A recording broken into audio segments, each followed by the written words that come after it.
रसुवा, नुवाकोट लगायतका जिल्लामा बाढीका कारण सयौंको ज्यान गएको र हजारौं नागरिक घरबारविहीन भइरहेका बेला अर्थमन्त्री डाक्टर स्वर्णिम वाग्ले 5 स्टार होटलमा रात्रि भोजमा सहभागी भएको भन्दै सामाजिक सञ्जालमा चर्को आलोचना भएको छ।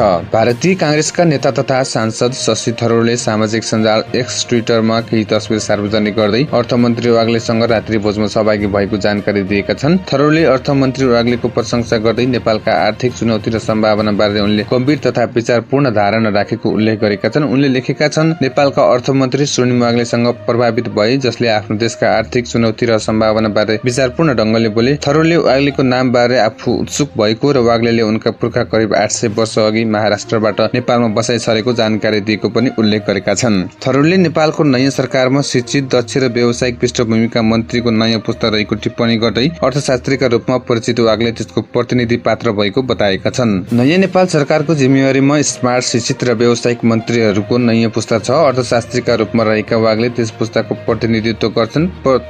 थरूरले लेखेका छन्, ट्विटसँगै उनले वाग्लेसँगको भेटका तस्बिरहरू समेत सार्वजनिक गरेका छन्। ट्विटको अन्त्यमा थरूरले वाग्लेसँगै रात्रि भोजमा सहभागी भएको उल्लेख गरेका छन्। उनको यही ट्विट सार्वजनिक भएपछि बाढी पहिरोका कारण देशका विभिन्न क्षेत्रमा संकट र शोकको अवस्था रहेका बेला अर्थमन्त्री 5 स्टार होटलमा भोजमा सहभागी भएको भन्दै सामाजिक सञ्जालमा आलोचना भइरहेको छ। विशेष गरी विपदका बेला सरकारका मन्त्रीहरूको भूमिका, प्राथमिकता र सार्वजनिक आचरणलाई लिएर प्रश्न उठाउँदै सामाजिक सञ्जाल प्रयोगकर्ताहरूले वाग्लेको रात्रि भोजमा सहभागितामाथि टिप्पणी गरेका छन्। यद्यपि थरूरले ट्विटमा उल्लेख भए अनुसार उक्त रात्रि भोजमा वाग्ले र थरूर सहभागी भएको पुष्टि हुन्छ। तस्बिरमा रासपा सांसद विदुषी राणा लगायत पनि देखिन्छन्। एकातिर बाढीमा बेपत्ता भएकाहरूको खोजी कार्य सकिएको छैन, नागरिकहरू आफन्तको चिन्ताले तडपिरहेका छन्। अर्कातिर अर्थमन्त्रीको यो तस्बिरले सामाजिक सञ्जालमा आक्रोशको स्थिति ल्याएको देखिन्छ।